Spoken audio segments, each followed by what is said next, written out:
Magandang umaga mga ka-happy hour. Narito ang mga balita para sa MBC TV Network News Update, 10 AM edition. Sa trending and viral news, buntis na bride, halos madulas sa aisle dahil nag-umpisa ang seremonya, kahit wala siya. Viral sa social media si Janine Sugario, dahil biglang nagkaroon ng aberya sa oras ng kanilang kasal, isang araw bago ang kanilang espesyal na araw. Nakatakdang ikasal muli sa Lunes, June 17, ang mag-asawang nagkaaberya ang kasal dahil sa oras ng kanilang seremonya.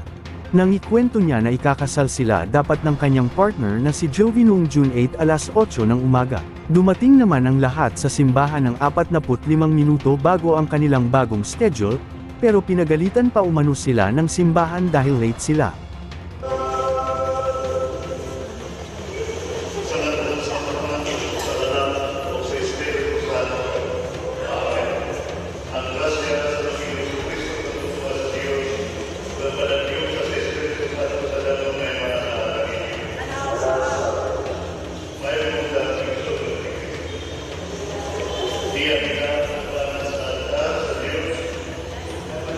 Sa video na ipinost ni Janine, mabilis na naglalakad ang entourage, at sinabi niyang nagkaproblema rin siya at halos madulas na sa pagmamadali lalo na't buntis pa siya. Samantala, MRT3, LRT2 at LRT1, magkakaroon ng libreng sakay ngayong Independence Day.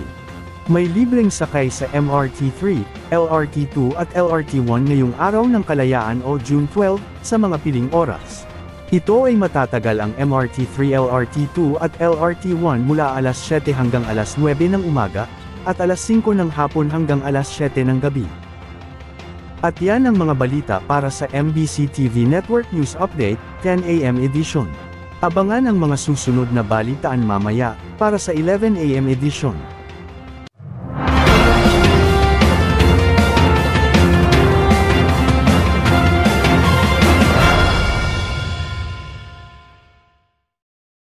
Mga ka-happy hour, kung gusto mong manood ang mga balita sa MBC TV Network News Update, mag-subscribe sa aming YouTube channel, i-like ang aming Facebook page, at i-follow sa aming TikTok account.